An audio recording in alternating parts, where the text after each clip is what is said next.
திருச்சிற்றம்பலம். திருவாசகம். முதல் திருப்பதிகம். சிவபுராணம். பாடல்.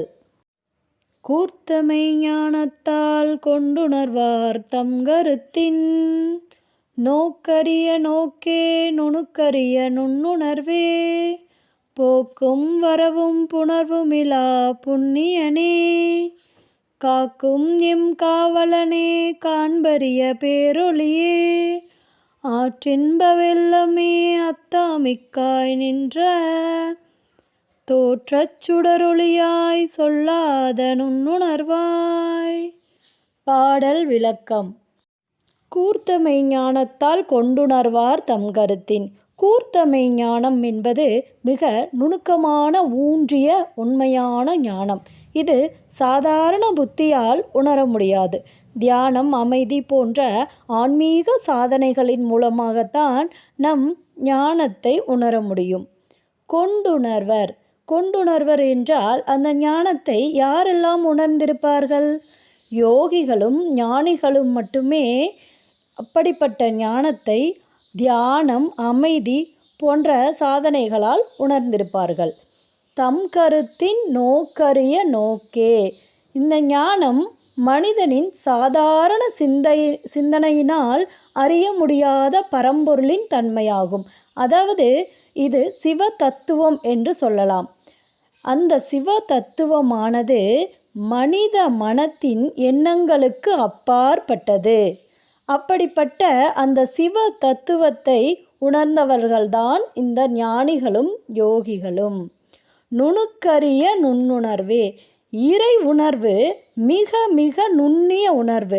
அந்த உணர்வை நுண்ணிய மனநிலையால் மட்டுமே உணர முடியும். பார்வையாலோ சொல்லினாலோ ஞானத்தை உணரவும் அடையவும் முடியாது. அதாவது சிவம் என்பது மனிதனின் சாதாரண அறிவால் உணர முடியாத மிக நுண்ணிய சூட்சமமான உணர்வாகவே இருக்கிறது. போக்கும் வரவும் புணர்வுமிலா புண்ணியனே. போக்கும் வரவும் புணர்வும் என்றால் வரவு என்பது பிறப்பு, போக்குதல் என்பது இறப்பு. இந்த பிறப்பையும் இறப்பையும் இணைப்பதுதான் புணர்வு. எனவே இந்த மூன்று நிலைகளும் இறைவனுக்கு இல்லை.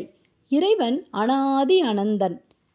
இறைவன் மிகவும் தூய்மையான பாவமில்லாத காலத்துக்கு அடிமைப்படாத ஒருவர். காக்கும் என் காவலனே காண்பரிய பேரொளியே. காக்கும் என் காவலனே.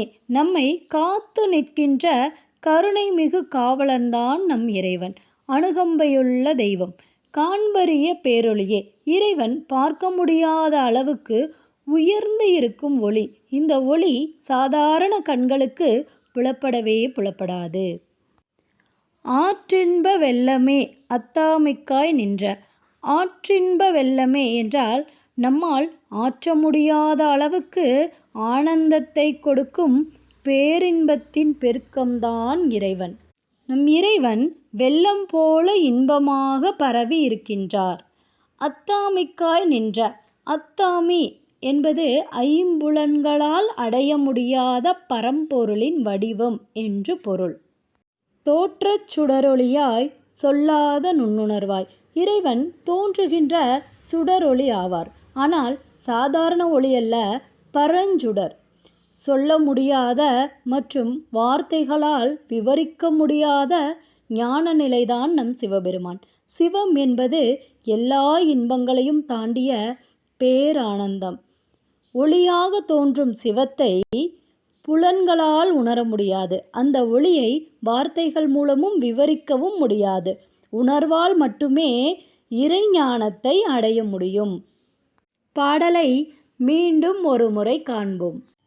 கூர்த்தமை ஞானத்தால் கொண்டுணர்வார் தம் கருத்தின் நோக்கரிய நோக்கே நுணுக்கரிய நுண்ணுணர்வே போக்கும் வரவும் புணர்வுமிலா புண்ணியனே காக்கும் என் காவலனே காண்பரிய பேரொளியே ஆற்றின்ப வெள்ளமே அத்தாமிக்காய் நின்ற தோற்றச் சுடரொளியாய் சொல்லாத நுண்ணுணர்வாய்.